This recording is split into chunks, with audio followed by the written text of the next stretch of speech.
No, I mean the frame that they use metal. Not necessarily, because they tend to make them titanium, which is lighter. Fairly minimally framed. It's not really light. It's okay. Sorry. No, Didn't eat all 10 of your toast, did you? This is so poppy.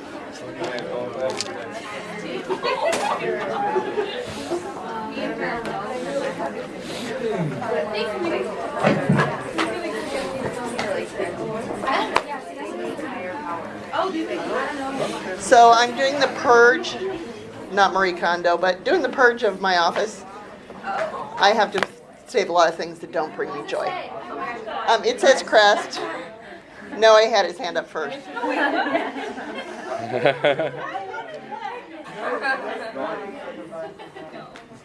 it's the only one I have. Put it on. Put it on. Put it on. You're good at playing. Oh. You're ready to go play some pickleball. There you go. That's right. Come. Close you. Get him on that team.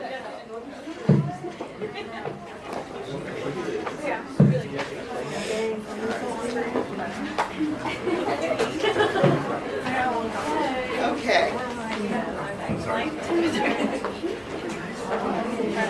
So, let's go over this guy first.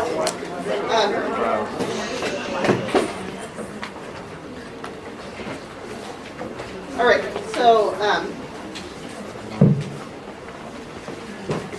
I've been trying to, as a teacher, I was trying to balance mercy with justice, right? I tend to fall down on the side of mercy. I'm starting to feel like, okay, I've let people turn stuff in late enough that I'm teaching you to turn stuff in late, rewarding that. So I was trying not to do that this week. And yeah, that wasn't perfect. So then I opened up my Canvas and I realized, I actually forgot to grade your treatment planning assignment. So, all right, so we're just going with mercy this week. So some people will be getting some more points for their reflections. So the other thing is that on your assignments, I have seen that there are assignments that, for instance, the charting of existing restorations, that y'all had clearly information from previous years, because there are some really, really, really obvious, wow, that's really wrong, and it's identical to 3 other people's answer. So I'm not going to, take those points away from y'all.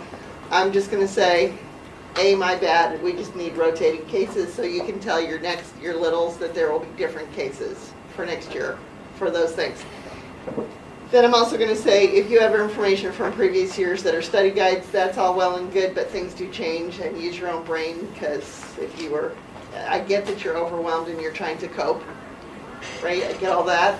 But still also use your own brains, because there are some things that people answered that are clearly wrong.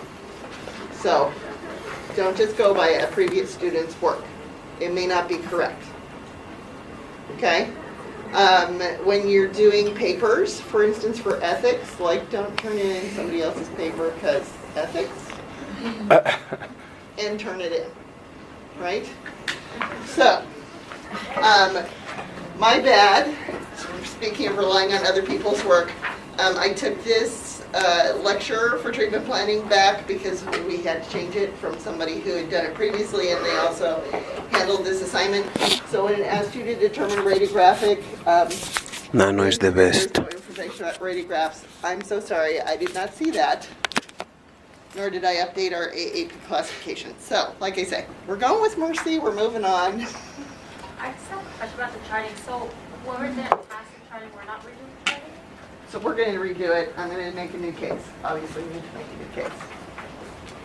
So I'm working on getting your dry erase form actually completed, so we talked about it at our meeting on Friday, and we're gonna try to get that done in the next week or so that we can send it to the printer, get it laminated so that you don't have to keep using the sheet protector.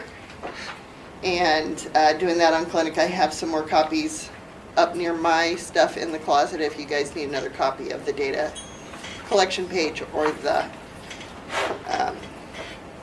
little cheat sheet page.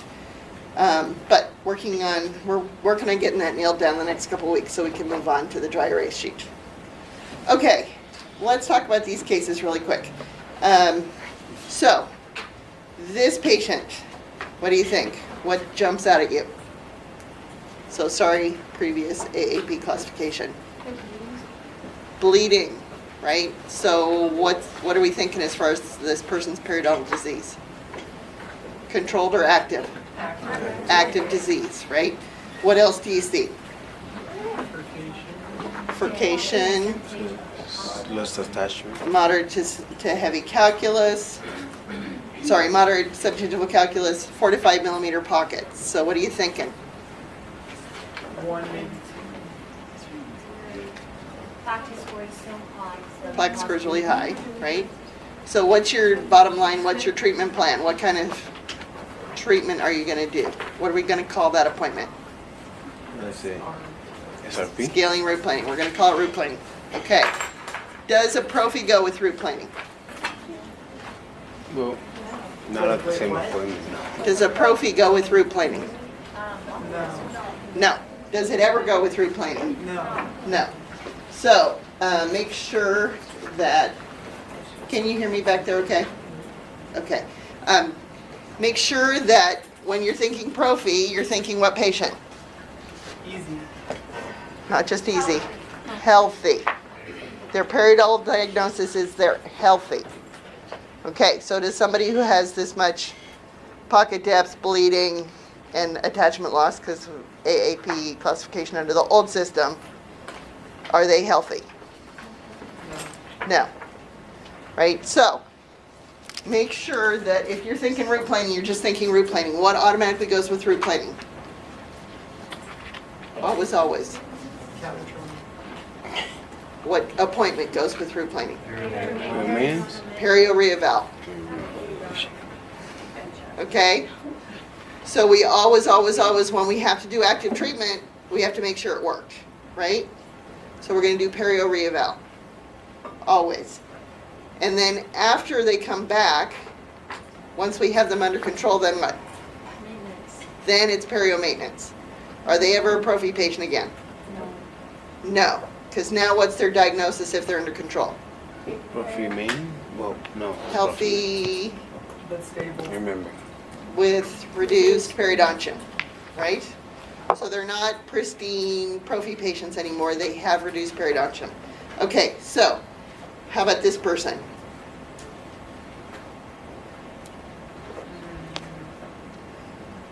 We've got 2 to 3 millimeter pockets. We have some furcations. We've got recession, generalized recession. We have light calculus, mainly supra, AAP 3. That's perfect. That's gonna be prophy. Bleeding score 4%, plaque score 25%. Perio maintenance. Perio maintenance, because what? Because he's been coming in. Furcations? So he's coming in. Is it working that he's coming in? Yes. How can you tell? Because he has a low bleeding score. Right, it's the low bleeding score. And we've got the pockets under good control, right? So this is a person who's under control. So again, this is not your prophy patient. That boat sailed. It's gone, right? It's going to be a perio maintenance patient as long as we're under control. So SRPs are always associated with perio anything? Yep, Okay, so if a person has SRPs right away, you know that they have perio. yes, right? And unfortunately, we're not good at growing stuff back yet. So, always, they're going to be a patient that has some reduced support of their teeth. Dear Lord, me and the microphones. Reduced support of their teeth, and so we're always going to have to deal with it. But it's whether they're under control or not as far as their inflammation. Okay. So, how about this person? Miss Leonard, Huh, I don't think the microphone is working. I'm Yeah. not sure it's working at all, I just don't want you to waste your time. right?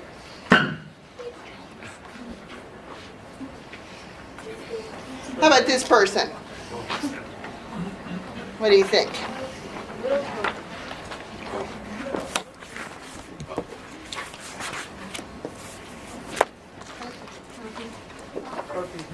Healthy, profi, yes. Yep, they are doing well. They don't have any deep pockets, but they also don't have attachment loss. So we are happy campers. And it's dead. All right. Okay, just shouting today.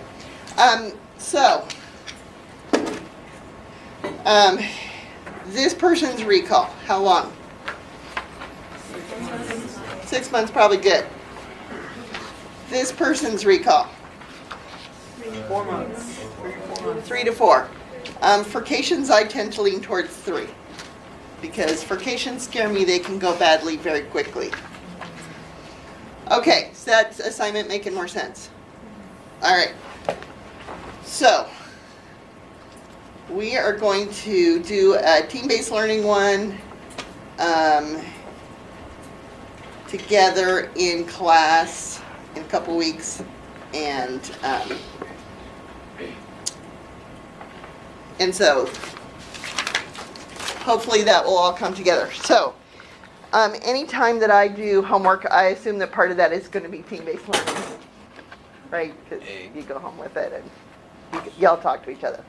So when we do those homework assignments, we kind of anticipate that, and we're giving you something that we feel like is going to be fine for you to discuss. But again, you are the person turning in the paper, so please make sure that you think it's good. Something in class, obviously, that we can monitor, that's a quiz, obviously that's got to be your own work, not anybody else's. When I give you a group assignment, I actually expect group participation in all aspects of it. So when I taught oral anatomy, y'all did team-based learning stuff all the way through. So it's clear to me when people turn in stuff that's different fonts and different voices, different writing styles. I know you went, you do this, you do this, you do that, and you didn't confer. If I made it a group assignment, it meant that I wanted you to really talk to each other and discuss. All right, so when you guys get a group assignment, I know it's hard to meet a lot of times. Here's something that I learned from the seniors. You've got a lot of team-based things, group projects when you're a senior.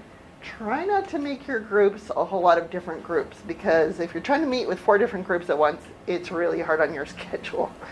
So, on those team-based assignments, everybody's grade is going to fall down on whatever is the weakest link there or the biggest misapprehension. The deal with group assignments is that, I'm going to give you the 250-pound weight to lift. That it's going to be a big, gosh, this is kind of tough. So everybody lifting will be good. If one person's trying to do each section, that's not going to work out so well. And that discussion amongst each other is part of the learning. I'm actually giving you something complicated so that you'll talk about it. Okay? So please, when you're doing a group thing, be a group. Pull together all at once. Okay? All right, last thing. This microscope assignment, obviously from some of the typos, still a work in progress. Thank you for being patient with it. I think the microscope part was interesting, and you seem to get some meaning out of that. It made sense that the heavy strokes were more jagged looking. The lighter strokes were making the tooth smoother. So obviously we have to do the heavy strokes to get the calculus off, lighter strokes to root plane. That made sense. On your mandibular incisors, yes, there's a distal depression, but don't forget there's a mesial depression that's not as deep on all those guys. So mandibular incisors hide an amazing amount of calculus. Maxillary first premolars, not everybody got that there was a deep mesial longitudinal developmental depression. Please take a look at that again. There's also a shallow distal one. It's pretty much the mesial one I was most interested in because, oh my gosh, that's where people miss calculus really badly. Maxillary first molars, the mesial buccal root has a longitudinal depression on the mesial aspect of the mesial buccal root and the distal aspect of the mesial buccal root inside the furcation. And so make sure that you're looking at both of those and thinking about that when you're sub on those teeth. CEJ, I gave you credit for all of that. I need to think about a way to word that better. But CEJ, the idea was it constricts. It's kind of like a little waist at CEJ, and so it's changing angles often. Make sure you're adapting correctly to that. You know more about the curvy in the front, not as curvy in the back. CEJ. Okay, compare facial lingual width of a proximal surface of a maxillary mandibular molar root using a universal 1011 and Gracie 1112. Does the working into the instrument cover 51% from the facial and from the lingual aspects? It should. It should. Not everybody thought that. I got many answers saying the mesial was easier than the distal. It's like there's not distal in that question, so whoever sent that down to you, ignore that. That's not the question. So there will be new questions on this next year. And then what modifications in adaptation were necessary to reach the 51%? And I was hoping for you had to extend that blade further interproximal by pivoting, rolling, making sure that you are adapting to that surface as you go across. That didn't all come together, but think about that. You've got to pivot, roll on your fulcrum to get that to go. Pencil line on the distal depression of the mesial buccal root of a maxillary molar. Rolling the toe in, angling or pivoting the handle was what I was looking for. People said standing up on your fulcrum, that would be a mandibular fulcrum. So think about you're going to pivot, roll, maybe change the angle of your handle there. Maxillary molars, mesiolingual, distalingual, mesiobuccal. Sorry, blah, blah. I'm doing the same thing some of you guys did. Where are the furcations located? Mesiolingual, distalingual, direct buccal on the maxillary, direct buccal, direct lingual on the mandibular. I had people naming the roots, like I was just trying to do. It's furcation I was looking for. When root planning, I think I fixed that in the latest edit. The lingual side, which maxillary furcation has better access? I think everybody got the mesial. And then trying to get the facial surface of the palatal root, you have to go from the mesiolingual and the distalingual furcations. I think that went pretty well. Using a 1314 Gracie, list which two surfaces of a mandibular molar can be scaled without changing ends. Some people said buccal and lingual roots. I don't know where that came from, but it was several people. So read carefully your own answer.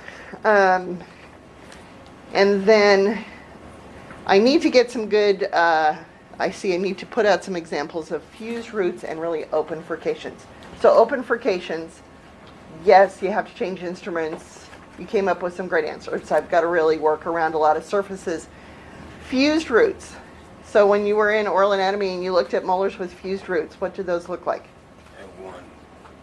So it's one root. Is it totally smooth? No.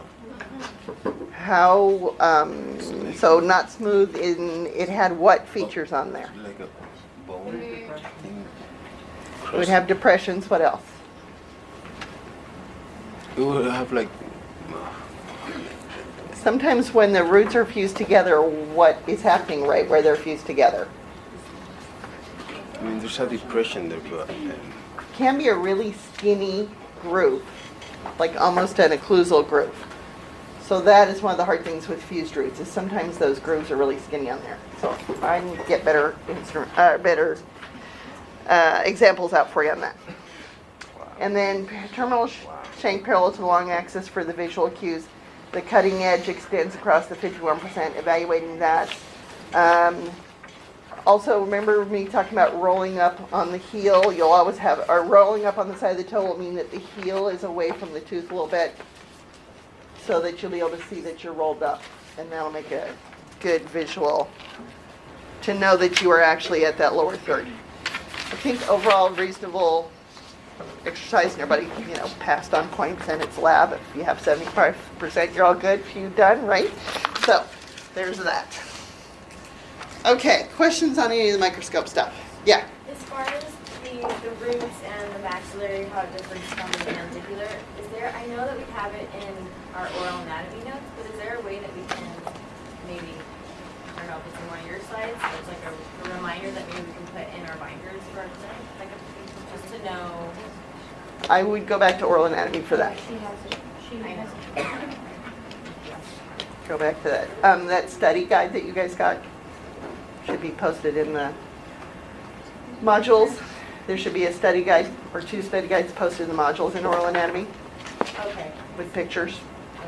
Okay. And Dr. Tan's has some good pictures in it. All right. Any other questions? We're good. Okay. Files, chisels, hose. Let's talk about that. Let's turn on the clicker. Makes it easier. Okay. So we're going to talk about design characteristics, advantages, limitations. When do we use these guys? When do we not? And how? And this afternoon we're going to work with the typodont using these guys so that you'll have a good experience. We're also going to show you some other alternate instruments. So those were the ones that said in the reading, read this for lab, that Catan files, some other things like that you're going to get to play with a bit. You don't have them in your instruments because they were trying to not cost you too much money, and they have limited, really specific uses that we don't necessarily need to do here and charge you money for having 4 sets of those guys. All right, files is what we're mostly going to use, so we're going to talk about that first. So we have 90, 95, 105 degrees, depends on the manufacturer. So they are set up so that you are grabbing the piece of calculus with a number of actual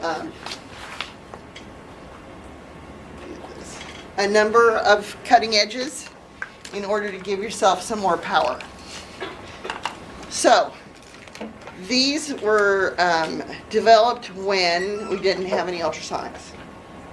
So this is set up so that you could get into a narrow, deep spot and not have a blade with a heel that you have to try to adapt to a surface of a tooth, that you could get into a fairly narrow place. However, the Orban files, though you can go sub with them, you have to have pretty floppy tissue to stretch the pocket out to be able to get in there. The Hirschfeld files that you guys have are skinnier, and they're easier to adapt into areas that are subgingival. They have a whole bunch of different designs. You're going to be able to take a look at different designs beyond what you guys have, which is the mesial distal file and the facial lingual file.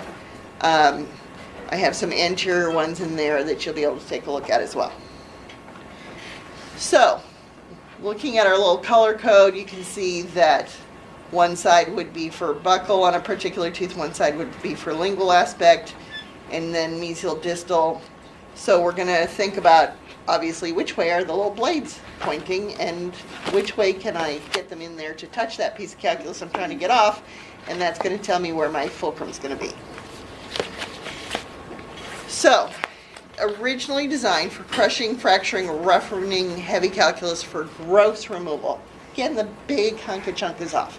So these are considered scalers, right? These are the go-to first things that you would just get the big pieces off with. So, for instance, a sickle is considered a scaler. You're going to get the big, gross pieces off. You're not going to be doing root planing with it. Okay? So, that was really important before we had ultrasonics. Now, we have you using the Hirschfeld files. They're considered more finishing files. They're lighter shanks. They are tinier, so you can do a little bit of root planing with them. So the hard part is, basically, this is a terminal shank, right? It's like a probe. It's a terminal shank, only we stuck some blades on it.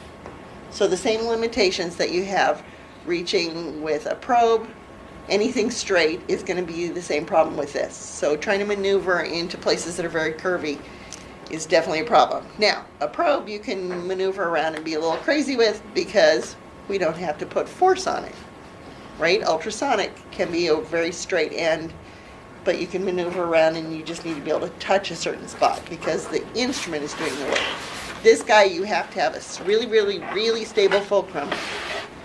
For the most part, if you're going down very deep into a pocket, it is going to be a vertical stroke. It's got to be a really controlled vertical stroke. And you've got to be able to do some significant force because you are using this to roughen up, break up some burnished calculus especially. It is really nice, however, to also smooth rough CEJs. And so we will do some vertical strokes with it. We can use it to smooth out overhangs if they're not very large. We would be doing some horizontal strokes with it in that case if you're removing calculus at a CEJ or you're trying to help polish and finish up an overhang. So still challenging to use the finishing files in your issue even though they're skinnier. So if it's really, really deep, like I say, it's going to have to be very controlled. So here is that lower shank against the tooth and the cutting edge is flat. So this kind of makes sense to me. There's a picture in the text that it's very, very two-point contact for distals, especially to me, that doesn't work at all. So again, that bulky, really straight shank, the width and the bulkiness of the file base, all those flat blades that you're trying to touch a curved surface with, mean it is tough to actually adapt. And then how deep the pocket is, how much elasticity there is to that tissue is going to make a big difference. And it is pretty easy with these guys, especially the heavier Orban files, to gouge things up pretty good. So if you have strong hands but poor control, this will be very bad, right? If you are trying to get really heavy pieces and you have good control but you're not very strong, then you're going to get there in the end. So you guys all have to be really careful with control with this. You're going to do modified pen grasp, and basically now we're shifting you from the cookbook, me, my patient, or where you work from the outside in. Now we have to do really specialized areas. So you're going to start critical thinking. Okay, if this is the only instrument I have that'll touch this spot, how do I have to stick that in there to be able to touch that spot effectively? So I can adapt the blades and actually grab the piece of calculus. That means my handle has to be sticking out of their mouth in a certain position. That means that somewhere along that handle, I have to find a place where I can get a really firm, controlled fulcrum, right? And a really good grasp so I can activate the stroke. So we're going to switch you over more and more to, okay, this is not the standardized type it on. This is real life. What's going to work here for this person on this individual piece of calculus? So we're going to have to be more creative. When you have this guy flat with that whole working end, that surface adapted to the tooth, then the good news is the blades are automatically angled to grab. So we're going to mostly do a vertical coronal pull stroke towards the crown. So up on the lowers, down on the uppers, moderate to firm lateral pressure. You can use some oblique or horizontal strokes, but you're going to try to activate a really straight pull stroke with these guys. Really, really straight. Since you're going into a narrow pocket, if you slip off to one side or the other, it's not going to be pretty, right? It's going to be not nice to the tissue.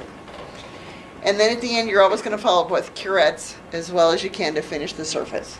So this might be a place where you really work on getting the calculus off, but you're going to have to go in maybe with your minis, because it's a tiny spot, that's why you're using a file, to be able to get it really root planed. Make sense? All right. So here are the Orban files. So, yes, they're pretty big. Right? They are bulky. You can still get subgingival with these if the tissue is really inflamed. And this would be your go-to if you're doing really inflamed tissue. Maybe you're in a perio office that has patients that are going to need surgery because they're so inflamed and their destruction is so bad, and you'll be able to actually carefully get into a pocket with these guys and get bigger pieces off. So you can see this is a very rigid shank This would give you a lot of control. How about your tactile sensitivity with this? Not good, right? So you're going to have to really be thoughtful about how you use these. Hirschfeld, sorry if you downloaded last week, if you downloaded before yesterday, it's Hirschfeld, F-E-L-D. There's no I in there. Fix that. Sorry, it's the only thing I changed when I reposted this. So, some more versatility. These guys are skinnier. They have a finer end. You can adapt them into more places in the mouth. So think about this palatal of number, we're going to say 7. There's the Orban file adapted to it. And there's your Hirschfeld file. So the tissue doesn't have to be as sloppy, floppy, nasty. We can get into some smaller areas with this. If you have a smoker, really typical that somebody who's been smoking for a long time and has periodontal disease will have fairly deep pockets on the palatal of their maxillary anterior teeth because their tissue's kind of getting cooked in there. And so this is a really nice thing to be able to reach up in there because that palatal tissue, even though it's inflamed, will still be really fibrous, right? And it's going to be kind of scarred and it's going to be hard to get to with something that's very bulky. So you can smooth things up with this. So these guys you can do some root planing with. It takes some skill, it takes a lot of practice. But you can actually go in there as your last thing with these carefully and get some spots that you're really struggling with because of access, get them really smooth. Okay, let's see if I can. These worked yesterday.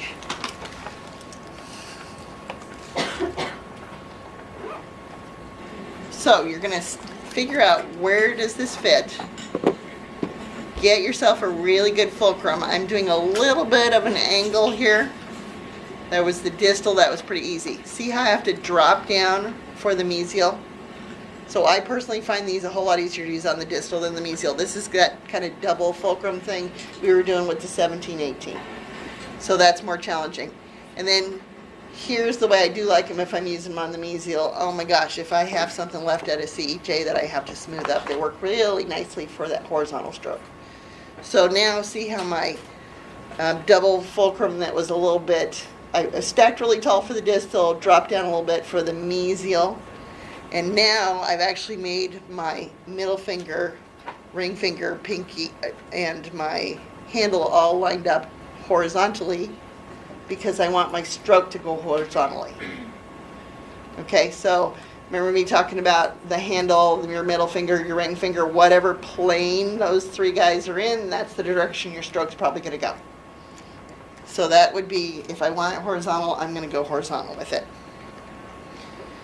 Here is a palatal of a maxillary molar. This is, I'm going to sit at 1 o'clock. We'll be doing fun stuff like this very soon. And I can go right down into that depression that's on the palatal of the palatal root. Remember we were looking at that, the grooves of that first molar. So the palatal developmental depression on the palatal aspect, palatal root, works really nicely in there if somebody's got a deep pocket. All right, sharpening these guys. So if you have the little red-handled file, that can stay in your cassette because it's stainless steel and it doesn't rust when we send it through the machines for sterilization. If you have the triangular jeweler's tang file, this guy, this is carbon steel. Carbon steel is really, really hard, and so it sharpens really, really nicely, but it rusts like crazy. So if you sent those through and they're rusty, that was your message, take it out. Okay, so the bummer is you can't do sharpening with a patient in the chair with these. So that's why we switched over to the red-handled guys. So if you have one of these carbon steel ones and you haven't taken it out of your cassette, please do so now as soon as it's sterile. That will be, if things get fairly dull, you can sterilize your instruments after you use them, sharpen your files, send them back through sterilization to use on a patient. Make sense? Fairly checked out back there. Still in recovery mode from yesterday, Ms. Lennon, right? Okay. Oh my God. Pass, right? So, these guys, like I say, they are really hard steel. They are nice to sharpen with. The approach is a little different because these guys are triangular, and so you have to be careful to line up the face of one edge of that triangle, one of those surfaces of the triangle, really carefully with this individual, every single little tiny blade. Okay? So, everybody has ruined at least one instrument sharpening with the big giant stone, yes? On a blade that you can actually see pretty well. So what are you thinking as far as sharpening these guys? It's going to be challenging. Okay? So that would be a thing maybe you do with your loops on, so you can see them. And you want to make sure that maybe instead of hanging out here and doing this kind of stuff, that you actually brace your hand on the tabletop and that you're super short controlled strokes with these guys to be able to keep those blades lined up correctly. This one is more like the red handled guys, that it's more of a little surface. But again, you're going to have to be really, really careful to stay really perpendicular to that terminal shank, and that you are doing the angle of this face of the blade really precisely. Otherwise, you can file off those little edges, and then you're just burnishing with these guys. All right, questions on files? Yes? So use them in the patient's mouth and then cavity wipe them or put them in the sterilization? I know you said it. So if you have this kind of file, so it's not living in your cassette, you'll send them through sterilization. After test. No, you'll do sterilization. You'll bring them out of sterilization. You will sharpen them because this guy has to live somewhere in your cupboard or your drawer. So Then send them back into sterilization to get re-sterilized to be ready for a patient. wow. So we If you have the red handle guys, sharpen whenever, send the whole thing through, it's all good, right? But we don't want to contaminate this with patient germs. And cavity wipes is not sufficient to be able to get that clean enough, okay? So pretty much this is not worth it because you put your instrument through sterilizations twice, right? So you'd have to put your instrument through sterilization twice, but I'm going to tell you, there are times when you get into bad habits, that things are going badly, and you need to recontour, work with sterile instruments. It's not worth spending tons and tons of time and risk with instruments that are not sterile to try to fix them. Okay, so if things aren't going well and you need to fix stuff, just sterilize them. Put a little piece of tape on them, mark them, or something. Pull them back out, open them, fix things while they're sterile, send them back through. It's just way less scary. Any other questions on files? Good. Okay. So, chisels. So these are called files because they look like a woodworking file, right? So what do you expect a chisel to look like? Right? It's going to look like basically a wood chisel.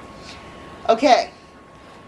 I, 2 years ago, passed out chisels for people to look at, and they never came back. So sorry, I do not have live examples of these for you to look at.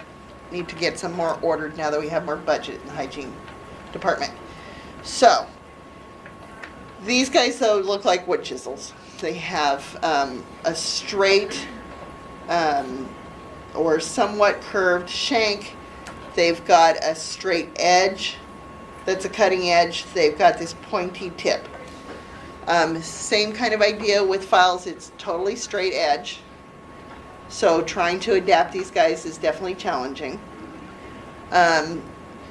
What do you think about using these guys? Where are we going to use them? Never. Probably never in this form. Okay. So again, this is kind of a historical thing. We've kept the files going because we do have use for those still, despite the fact we have ultrasonics. But these guys have gone by the wayside because ultrasonics. So this was our big deal. We used these for the big hunka-chunkas before we had ultrasonics. Right? And even now, if you had big hunka-chunks of stuff, you and the patient could not have an ultrasonic used on them, you would probably pull out your nice big heavy sickles and take care of that instead. but supragingival, right, because it's really large. You have to have a lot of space because that shank that supports that blade is really heavy and thick. You're going to do definitely horizontal strokes. And you're just going to take the big old huge pieces off. It also in the past was used to be able to rework overhangs and to smooth margins that were not good. So they are really helpful for that, but pretty much nobody uses them anymore. But you do need to know about them as far as the historical part. You could sometimes get into premolars, but this is definitely, it's a push stroke. So that's the unique thing. It was a push stroke. Everything else we do is pull strokes. This is the one guy we're pushing with. We cannot really get them sub at all. Because, oh my gosh, huge blade, and you're shoving this thing across the surface, and there's no way I want that going into a pocket, right? You can just see the laceration without even much imagination. Definitely not a lot of tactile sensitivity. Really, really easy to dig in with one of these corners and make gouges on the tooth surfaces. So, we're not going to currently use these. We're going to be really, really, really happy with technology and sickles. But that's how we used to use those. The grasp on this is different in that it was a palm-thumb grasp instead of a modified pen grasp for most of it. And so getting that full width of the cutting edge adapted to the tooth surface to avoid trauma and gouging up the surface, challenging on a curved root. And then you want it to either go real flat or maybe 45 degrees. So if you think about how would you use a wood chisel, chiseling wood, same idea here. Yes? So the periodontal files are only on the double fulcrum files? So this he would, fulcrum, however, would make you steady. This is often a palm-thumb grasp. You will use the double fulcrum anytime you need to. So as you get more into advanced instrumentation, we'll be doing more of that. So you can use it with a variety of instruments in the future. Okay, and this is our, get that blade on there. I am using a modified pen grasp here because I can go in there horizontal. So again, my hand is held horizontal, but we're just not going to use those really for anything anymore. Sharpening. This guy, you just lay that surface just like a wood chisel onto the flat of your stone and push, trying to maintain that good angle of the internal angle of your cutting edge.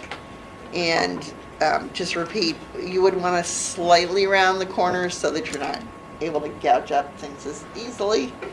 And you're going to do a test sticker light and take a look and see if that's sharp. Questions? Any other questions on the chisels? All right. So that's the one push stroke thing. Push stroke, push stroke. Could be a question. Okay. Hoe scalers. Why are these called hoes? Well, if you're out in the garden and you were tending the crops, this thing looks like a hoe. So you are going to have one cutting edge. Yeah, I've already had where are my instruments? I don't know, Ms. Lennon, where are you hoes at? I've heard that one. Okay, so this guy has one cutting edge. So it's really similar to the files. Very, very similar. But instead of a bunch of cutting edge is from the files, this is just one. These guys are still in use in some forms. So, same idea as the files. What do you know? Thick terminal shank, harder to adapt, not very good tactile sensitivity, more ultrasonic these days, but useful enough that we're still occasionally using them in a more adaptive form. Again, it's going to be a whole set to be able to get around the mouth if you were going to use this. So what do you think of this instrument here on this left? What teeth would you use that on? Anteriors. So why do you think anteriors? Smaller, thinner. What else? Straight. Right? See how you can critically think about these things, and you've never seen this thing before yesterday when you looked at this thing and like, oh my gosh, but you can already tell where you would use this, right? Contra angle. This would be a distal mesial. These guys would be buccolingual. Right? Make sense? Okay, so again, about 99-degree angle here, internal 45 degrees like the chisel. Areas that are either super gingival or super retractable tissue, narrow, deep areas, we maybe could get them into. But we used these a ton before we had ultrasonics. This would be the reach into that pocket and, do the big chunk over the piece of the ledges or rings of calculus, too. So you can see it's more the bulk of an Orban file, a lot of them. So this again would be gross debridement. So chisels and these hoes would be gross debridement. It'd have to be an area where you can reach in there. You have to be careful not to gouge the tooth. This, though, again, would be pull stroke, right? We're going to get below the piece of calculus and pull out of the pocket. And, of course, we've replaced these by ultrasonic instrumentation and also files. But there are some smaller versions of this that are coming back into use. So the bigger guys we can't use with tight tissue. Again, hard to get in there without gouging things up. Really hard to adapt when they're this kind of size. So modified pen grasp, figure out your fulcrum.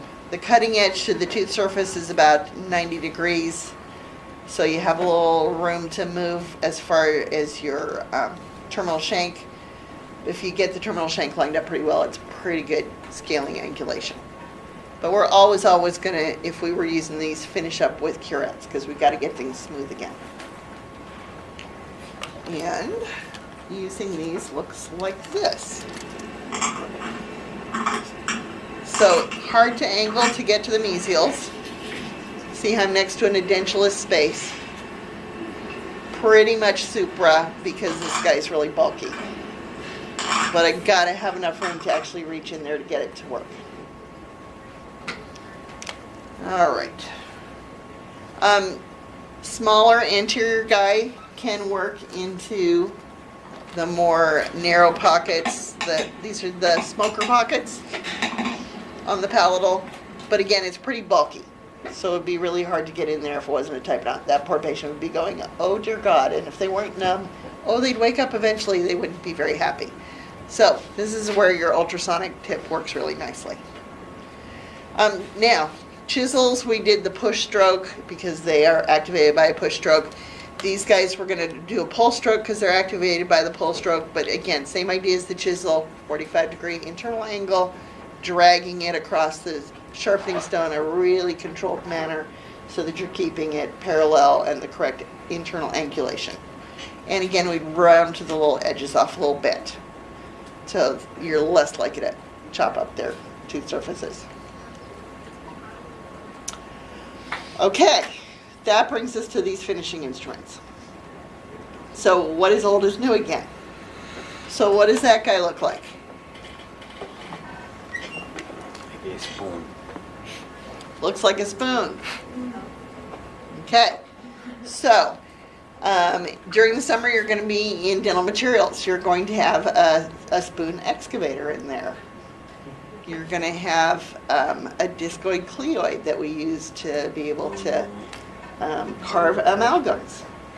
Well, some hygienists were like, okay, well, I have this spot that I'm really having a hard time getting, like lower anteriors or maxillary anteriors. The patient has really heavy marginal ridges, and oh my gosh, they have stain in the fossa. Okay, so hygienists take a look at those spoon excavators and their discoid cleoid and go, I could probably use this as a push stroke and get some of that doggone stain out of there. So this is the new version of a chisel. But it's very tiny. This little end will be a couple, maybe 3 millimeters when it's made deliberately as a periodontal instrument. You can use it for stain, but see how it'll fit into the little root depression of a furcation. So this is the modern version of the chisel, but scaled way down, rounded edges, but for those spots that you have a terrible time reaching because they get really, really skinny. Okay, so this would be a push stroke because it is a chisel concept, but super duper controlled. Here's a hoe made smaller to be able to reach into the roof of a furcation. So you'll be able to grab with the end of that. So it's like using the direct toe of an instrument, but it has a little more curve to it. So you can actually grab in there and be able to scoop out calculus inside that furcation. Right? So definitely much smaller. Has to be wide enough so it's strong enough to withstand the force of scaling. You're not going to be getting giant pieces of calculus out with it. But if you ultrasonic and you just have to smooth that root of that roof of the furcation out, it works nicely. So this has to be a couple millimeters wide, but it has that single blade. As far as our Gracies, you have mini Gracies. They make micro Gracies that are half the size of your minis. Right? So just like, oh my gosh, we sharpened down that one set of Gracies and we were super excited. I said we had the shrine, right? That, oh my gosh, I can get into the little tiny places with this that I sharpened so well. And then when they finally died, you had a little funeral almost for them. And then we finally went, oh my gosh, we could just make them tinier to start with. Indeed, same thing with minis, mini extendeds. Gosh, if you make it instead of mini, if you make it micro, you can get into really deep, narrow spots that you can't reach anything else. Do we have those in your cassette? No, because, oh my gosh, you do not have money nor the need for these things all the time, right? So this again would be something you'd probably have a little place that you kept that one cassette with the micro Gracies that you would work with. A lot of these guys that are the microscopic kind of scale, that the size, you actually would use with a perioscope. So this would be a dental endoscope. The end of it is a little bit bigger than a probe. It has a little camera at the end of it, a fiber optic camera, and you can see in the pocket.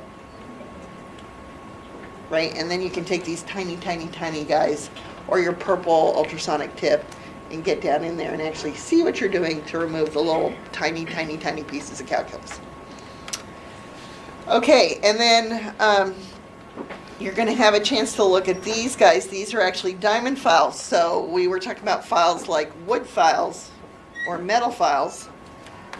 These guys are actually like the nail file that has the industrial diamond coating to file your nails. These guys can be used to, for instance, take care of the margins of a restoration that you have in a furcation. So this would be on my top 10 list, why not to be a dentist? Having to do a filling inside a furcation, that's on my list. Endo, that's on my list. But these guys will, similar to these guys, get into the grooves and the roof of the furcation. You don't have these because you would scare us too much with them, because yes, you can saw through teeth with these if you don't know what you're doing. But this would be something, again, that if you're using the perioscope, you're actually using that dental endoscope to look into the pocket, then you can use these really carefully, skillfully to get little burnished areas off. And it does fit into those furcations.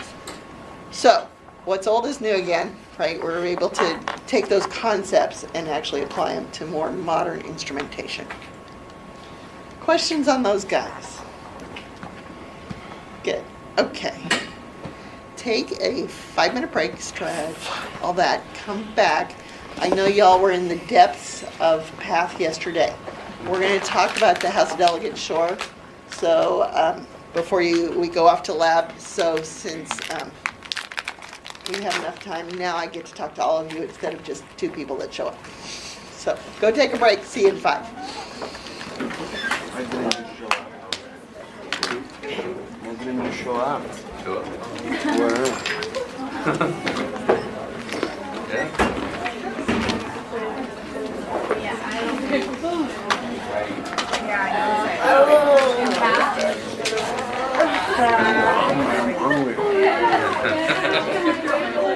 If anybody has not picked up their flyers for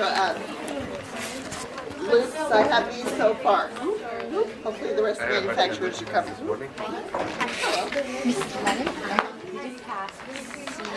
Let's see. Should I? So I need. By myself? I have this. What is this? Same. Thank you so much.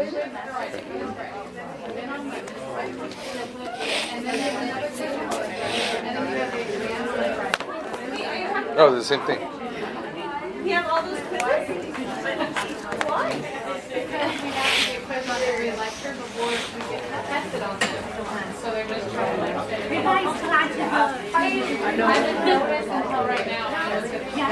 Wait for what? No way. We have a quiz this Friday, and then on Monday, and then on Wednesday, farm exam Thursday, tax exam Friday. Why do we have all this? One point at a time. We have a quiz on Friday and You're gonna stress out, right? That's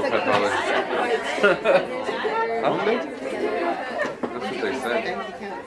Unless they were mistaken. Is there any motion on the bank account? No. Like this week or Am I normal? in control? Normal. This week. Yeah. I'll double check that way.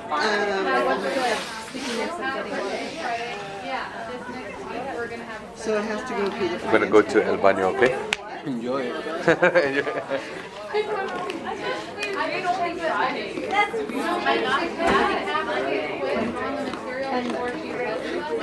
Is that fundraiser for just like our class, or is that for the just for Do we have I don't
I'm tired of carrying that. There's no like handle. I always have to hold it like this. And it's the lid is that crazy. So I always have to hold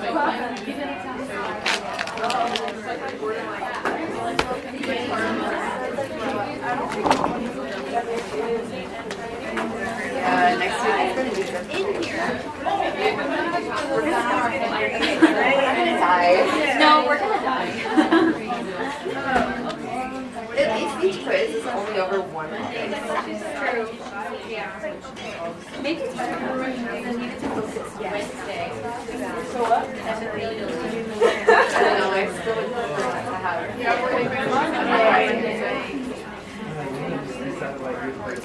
Yeah, I know. Are you gonna go get well, then that's fine. It's like forcing us to study. Yeah, okay, you know what, that's fine. I thought of you was just I like when it's there's no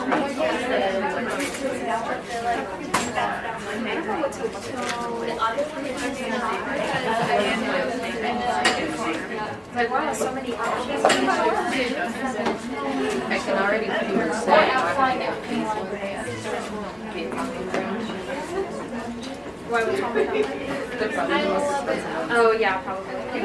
It looks like the Gucci of books.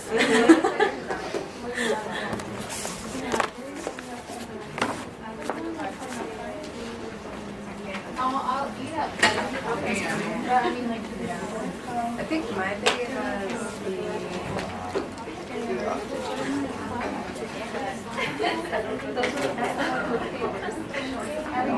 I remember that one.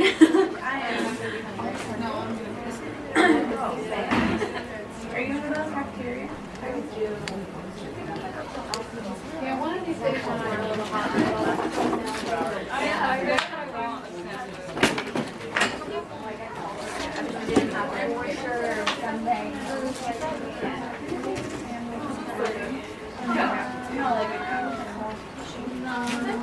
So these are for and the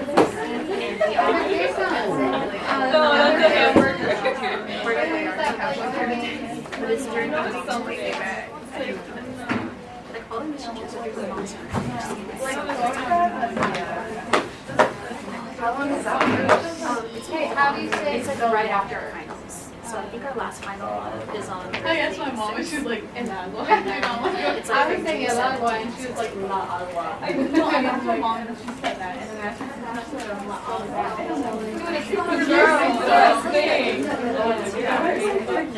I did. I've really gone there. oh yeah. I also forgot that.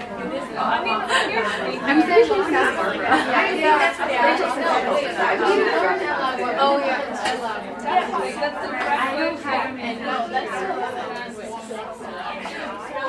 Two.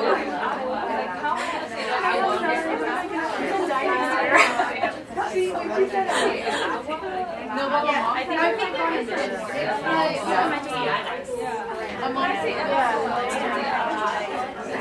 I mean, like, we say no, and that's not proper. Pero say I'm probably just gonna go with you.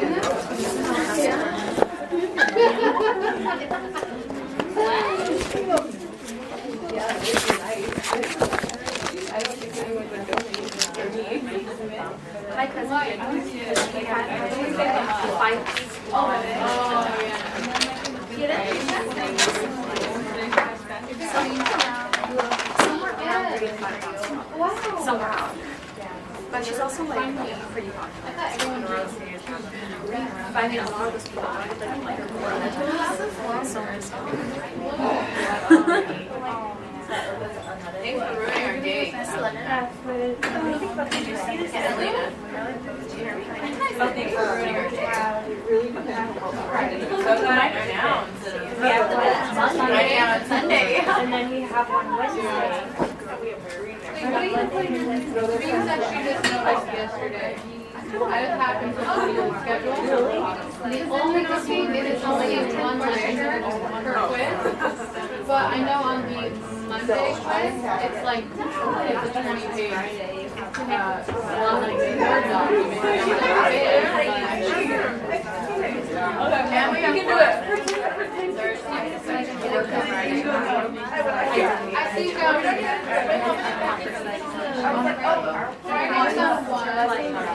He has medical. So, And we already have hearing aids. So I don't know if I should have competition is 21 days. Yeah, and that is like it's like a best He's like half down. But then I saw his video. I just did not. But I was so like, you know, like I've written down.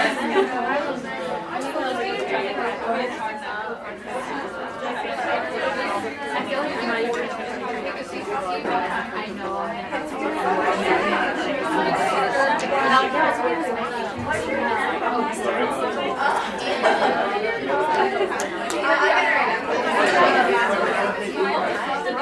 Yeah, Ruby, what's the name of the clinic?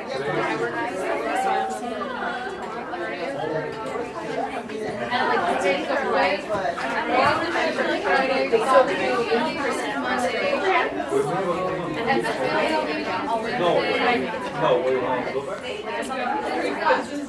That was yesterday. Monday, Wednesday, quick, Friday, test. I haven't checked yet. Wednesday, next week, we'll have to get there. It seems like a Did you just quit? Yeah. Actually, I think I'm a bubble. Why you just went down? Was it a bubble? I don't know.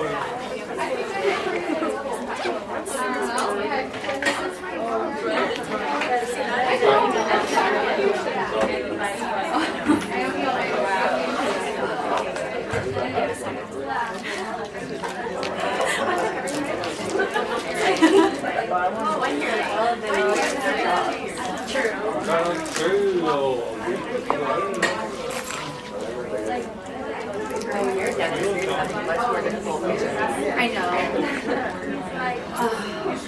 Well, hopefully by that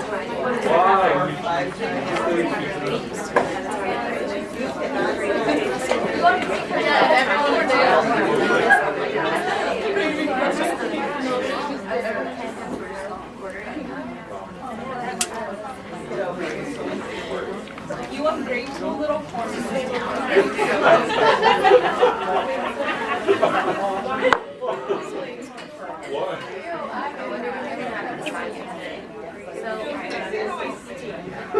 Maybe it's just different.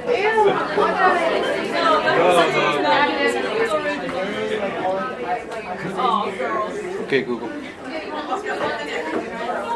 Dressed in too much animals.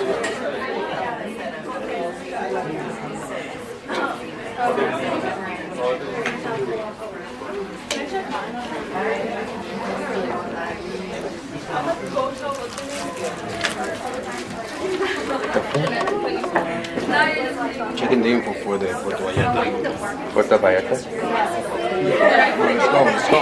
Alright, let's go. Don't tell me let's go. Fill up the application right now.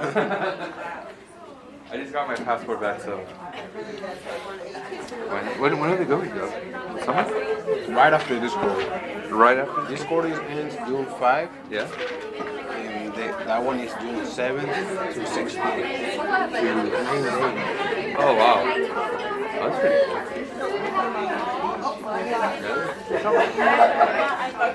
But it's a touristy area, right? I'm pretty sure we're not going to the touristy area. But after we finish there, we can go to the touristy area. Yeah. Let's do that. Are you gonna bring, is it Michelle? Oh my god. I would like to. I don't know.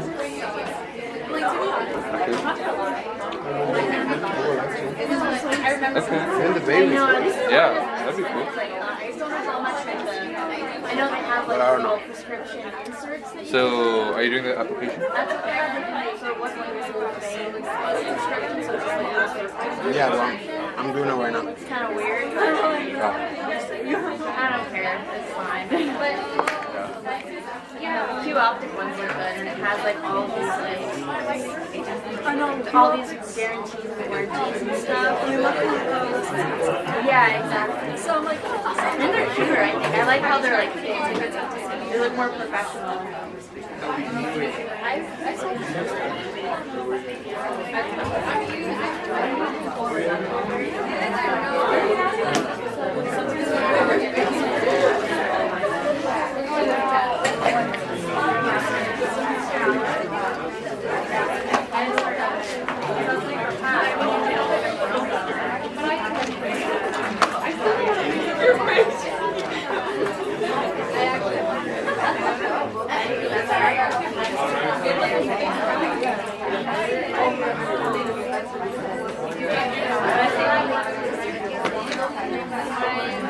Where'd you get that? On the website?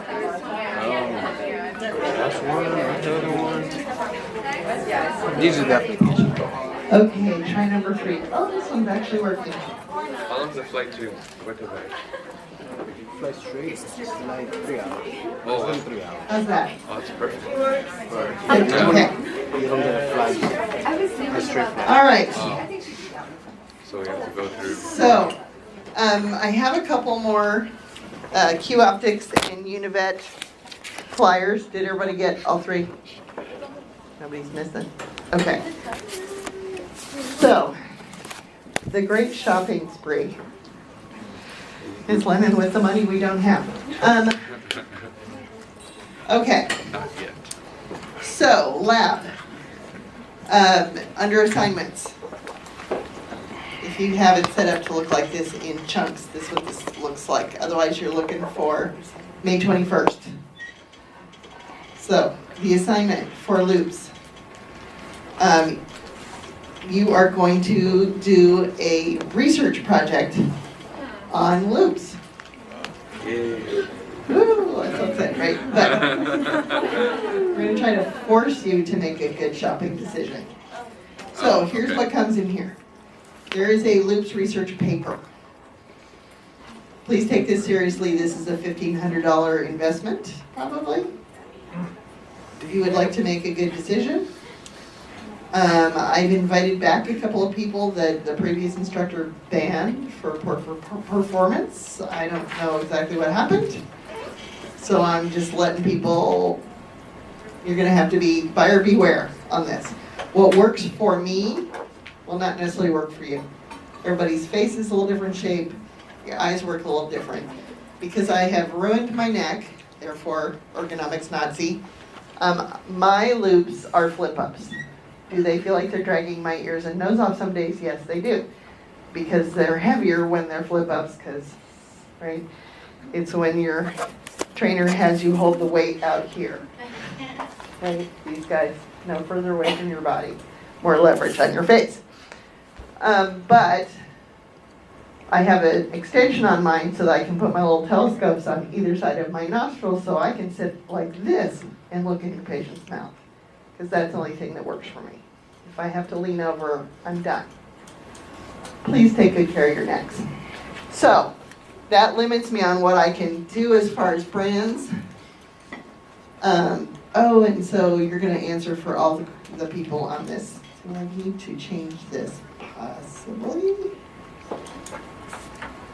Maybe I already did. I think I already did. Okay. So, you're going to think about what are the advantages and disadvantages. Based on their literature, you may have to go on the website. Not everybody is sending me flyers. That will tell you something about how responsive the companies are, right? But look at their websites. Advantages and disadvantages between the different types of loops, warranties, benefits of having a light. I'm just going to say if you don't have a light, you're crazy. And you're going to talk to your big about it. So to give you more feedback, I'm actually going to set up with Sean Sue an actual survey of the seniors so that they can tell you their opinion about whoever they went with, the experience that they have had. So they're actually going to sign off that you talk to them. So these you're going to print out and you're going to bring me paper to get the points for this, okay? All right, then you also have notes for yourself. So as you find out this information, you're going to fill this stuff in. Bring this on our shopping day. So what we're going to do is have a loops fair, and these guys are going to show up with their products, and we're going to take some of your type-it-ons and spread them out around the lab so that you can sit down in a real chair at the simulator and be able to look at your working distance and how that's working for you personally.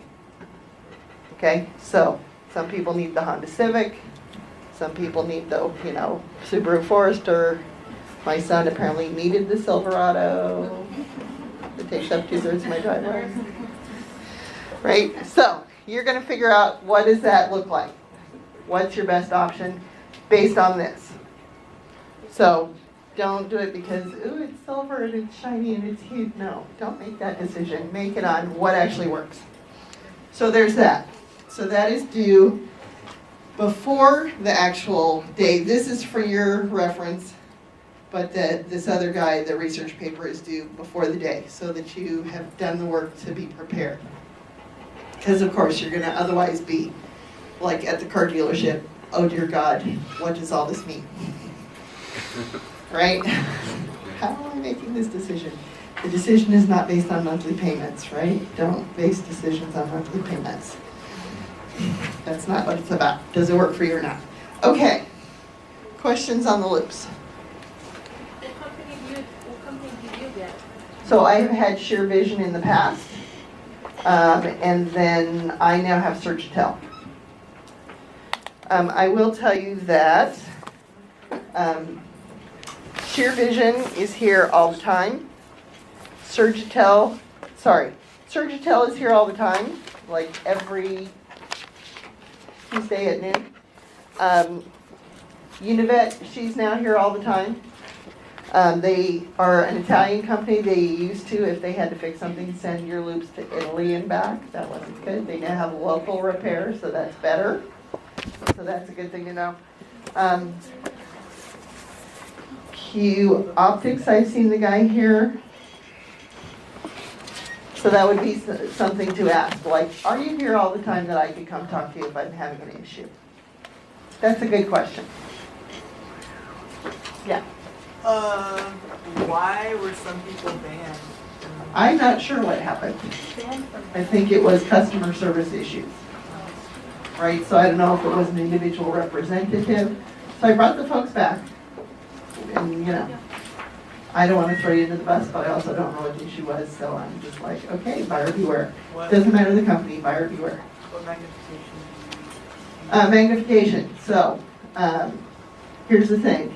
You cannot scale teeth at 8 times magnification because you can like see one tooth at a time. You can't do that. One of the reasons I like flip-ups is if the flip-ups are working well, you can flip them up out of your way to be able to do an injection. Do not do injections looking through your loops. Dear God, nobody needs to have a pierced lip today, right? Don't do that. Has that happened? Definitely people have been poked in the lip. We haven't had anybody go through, at least a really long time. You look so calm when you're watching us do injections. Yes, I look calm. Actually, I can usually anticipate when things are going badly and stop you at the time, usually. Okay. So, you're going to be thoughtful about that. Please, it's a big investment. Yes, they're under warranty while you're here, at least. Check into the warranty. Know what your rights are as far as what their policy is for returns and fixing. Okay? All right.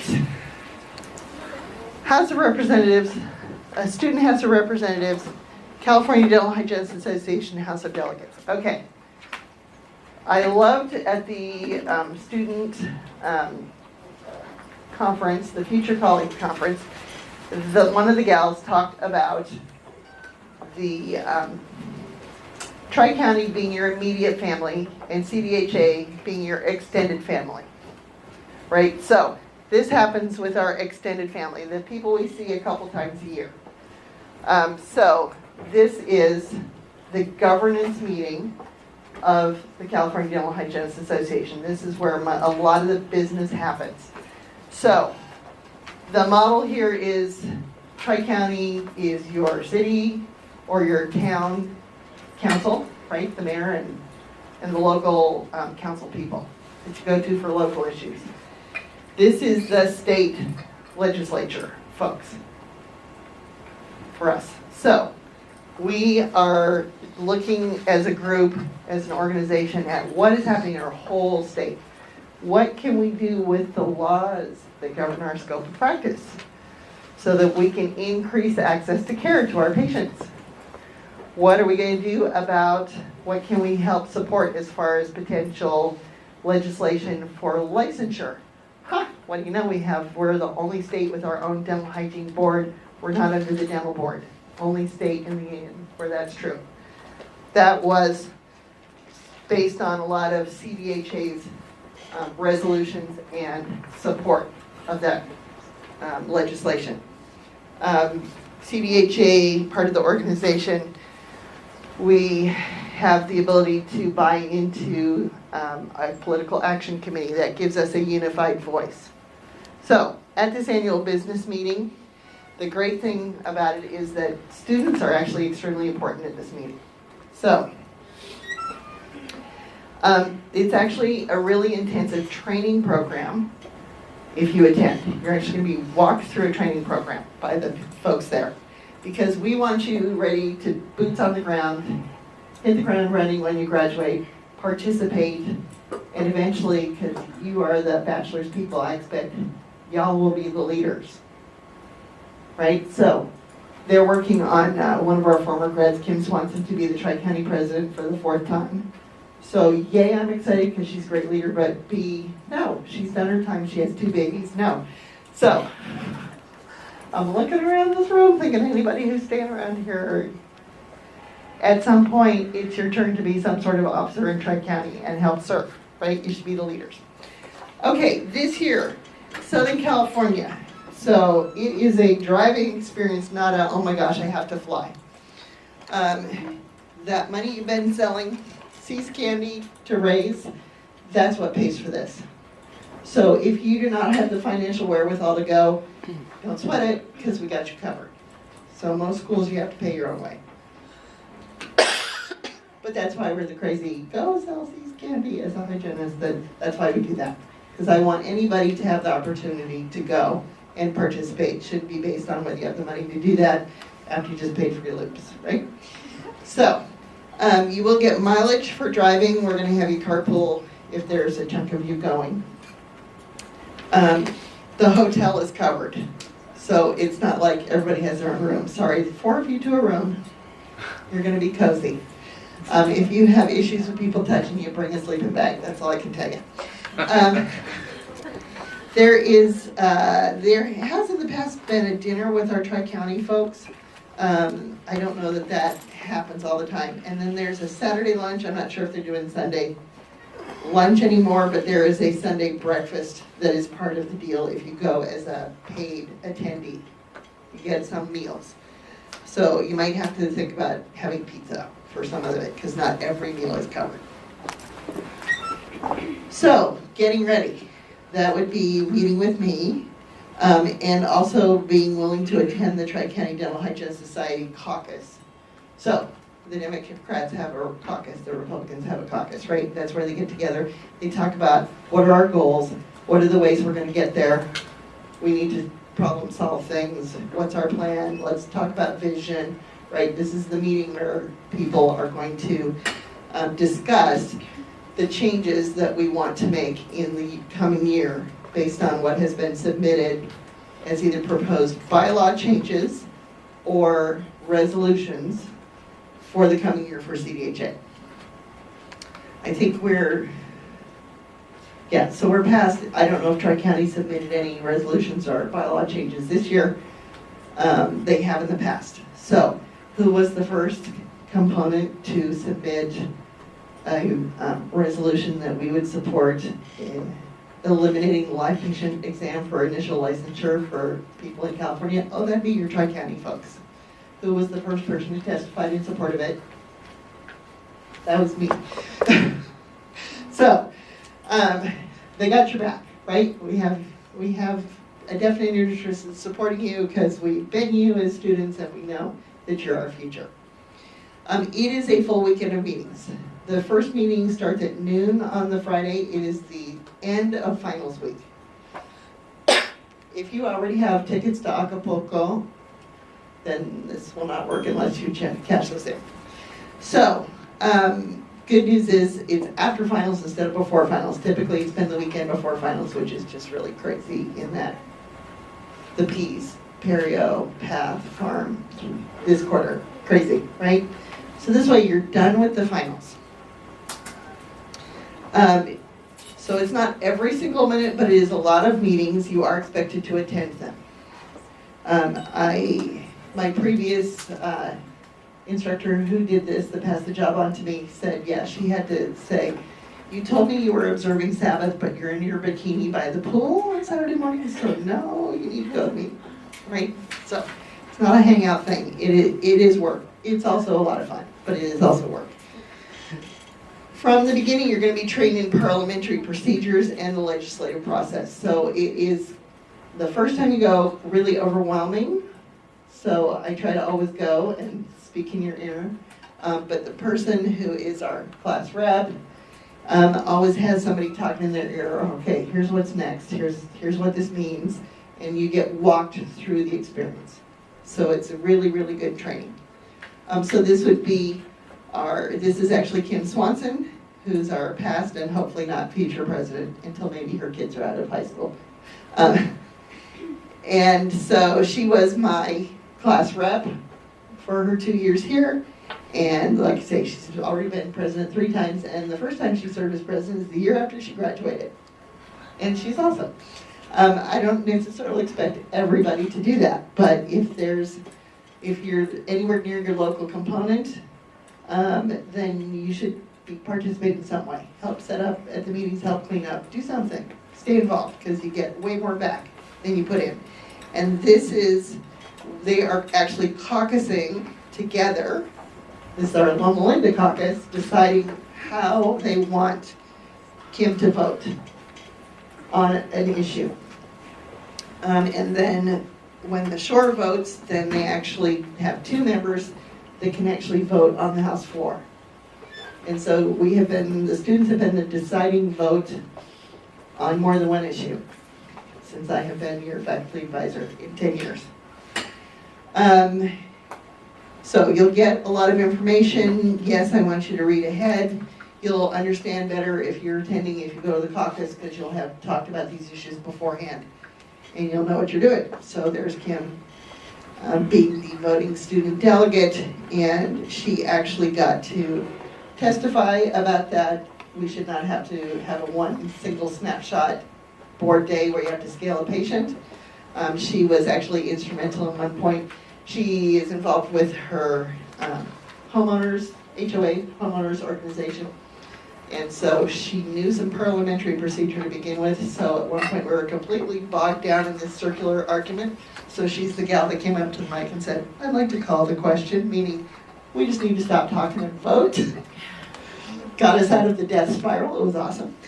So you get a chance to really be immersed in the process. You get a really good look at what's going on and how our professional organization runs. You can see Christy Minaj-Burney back here, who's a longtime member. I've seen her for the last probably 35 years. When I was a student and went to HOD, I think she was a participant.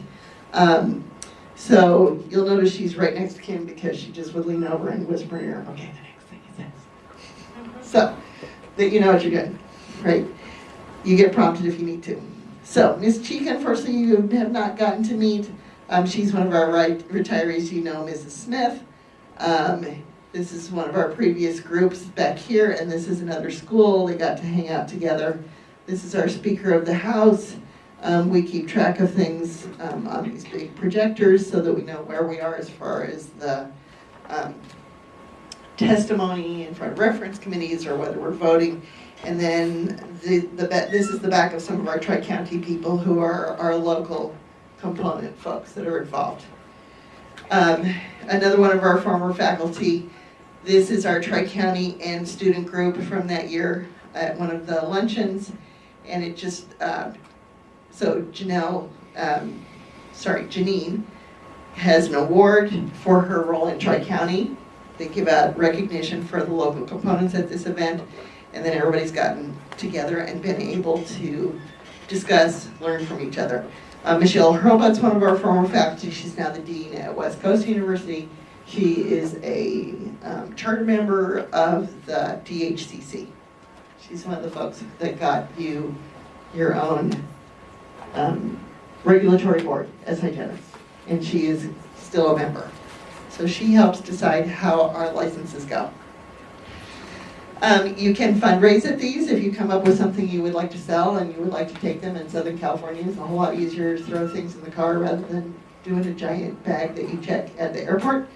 If you want to fundraise, and they have a marketplace.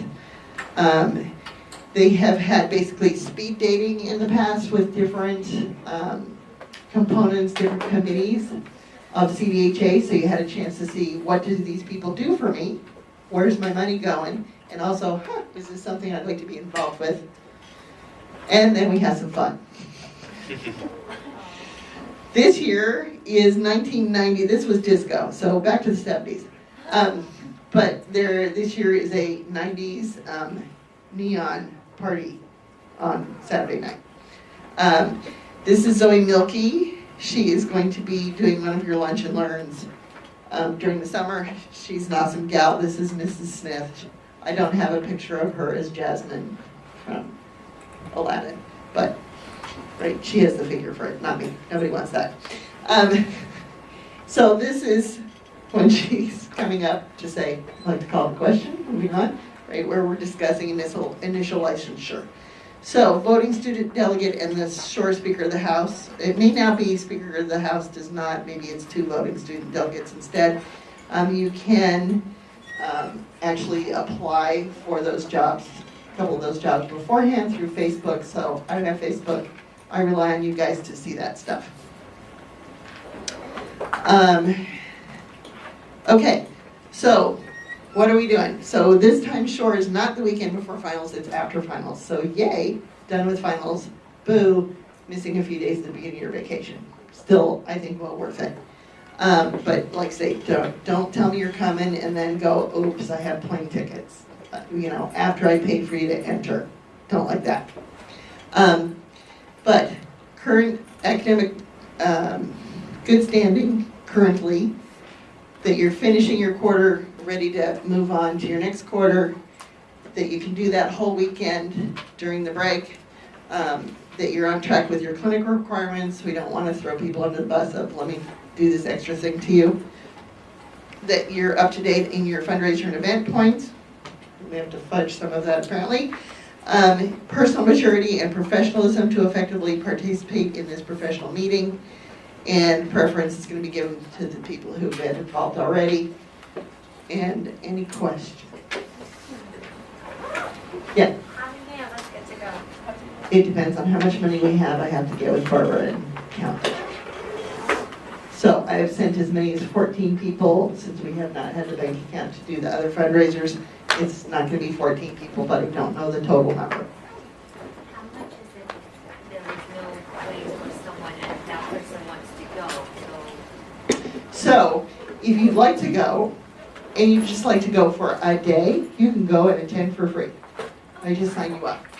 We don't feed you at all, right? Because food costs money, especially at a hotel. But if you would like to go and see some of it, then you can attend for a single day. So I would encourage at least a couple people in your class to go so that you can come back and report to the whole group and help share the experience. I don't expect the whole class to go. We don't have money for that. But a day, and then we sit together and we talk about what's happening so that you have a clue and it's not just the completely overwhelming, what is happening, right?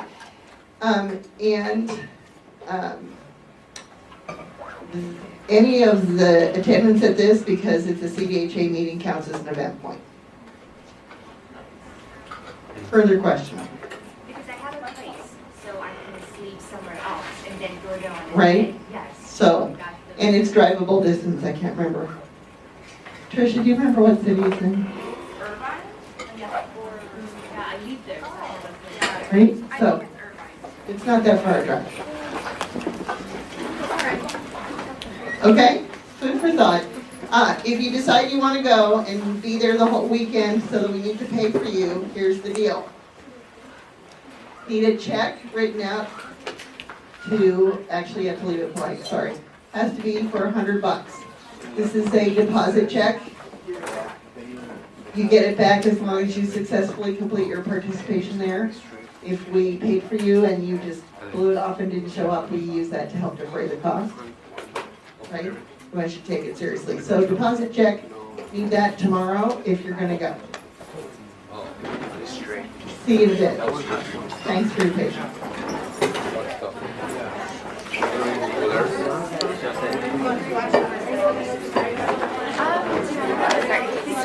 Yes.